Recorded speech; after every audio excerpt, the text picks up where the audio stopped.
Geography of states राज्यों के भूगोल की 8वीं कड़ी में आप सभी का बहुत बहुत स्वागत है। मैं आपका गाइड ओजांग, डायरेक्टर ओजांग आईएएस एकेडमी, इस ऑडियो नोट्स को आपके सामने प्रस्तुत कर रहा हूं। आज नॉर्थ ईस्ट का एक बहुत प्रमुख राज्य त्रिपुरा, उस पर हम बातचीत करेंगे। त्रिपुरा की राजधानी अगरतला है दोस्तों, और यदि मुख्य भाषाओं की बात करें तो यहाँ बंगला और कोकबोरक नाम की भाषा यहाँ बोली जाती है। आइए इसके इतिहास और भूगोल पर अपनी एक नज़र डालते हैं।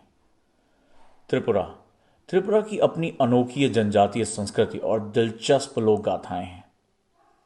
इसके इतिहास को त्रिपुरा नरेश के बारे में राजमाला गाथाओं तथा इतिहासकारों के वर्णों से जाना जाता है। यानी राजमाला गाथा किससे संबंधित है?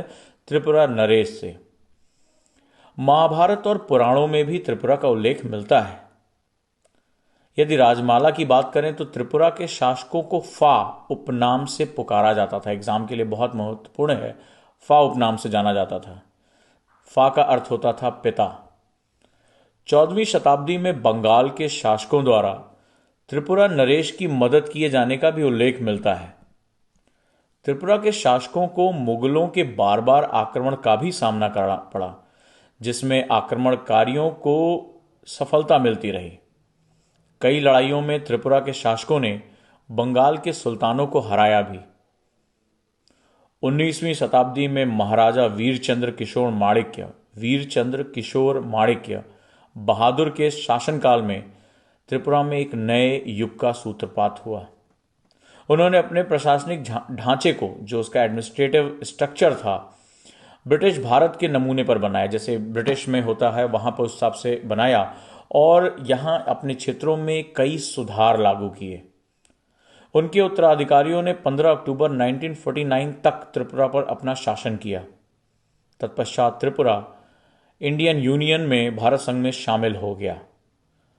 शुरुआत में जब यह शामिल हुआ तो यह भाग सी के अंतर्गत आने वाला राज्य था, और 1956 में राज्यों के पुनर्गठन के बाद यह केंद्र शासित प्रदेश बना, जैसा कि आप सभी इस बारे में जानते होंगे।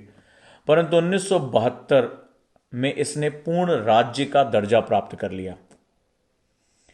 यदि इसके भूगोल पर नजर डालें तो त्रिपुरा बांग्लादेश और म्यांमार की नदी घाटियों के बीच स्थित है। बहुत इंपॉर्टेंट लोकेशन है इसकी। इसके 3 तरफ बांग्लादेश है और केवल उत्तर पूर्व में यह असम और मिजोरम के साथ जुड़ा हुआ है।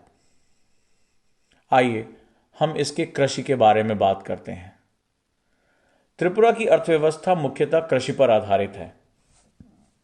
इस राज्य के समस्त भूभाग के 24% हिस्से पर कृषि होती है, और राज्य की 51% आबादी अपनी आजीविका के लिए कृषि पर निर्भर है।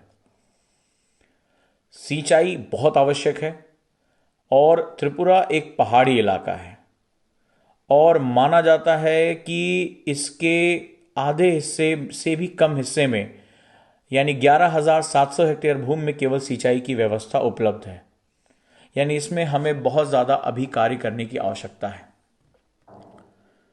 पहाड़ी इलाका है, अतः यहाँ पर्यटन एक प्रमुख व्यवसाय भी हो सकता है और आय का साधन हो सकता है। यह पूर्वोत्तर का एक छोटा लेकिन बहुत ही खूबसूरत राज्य है।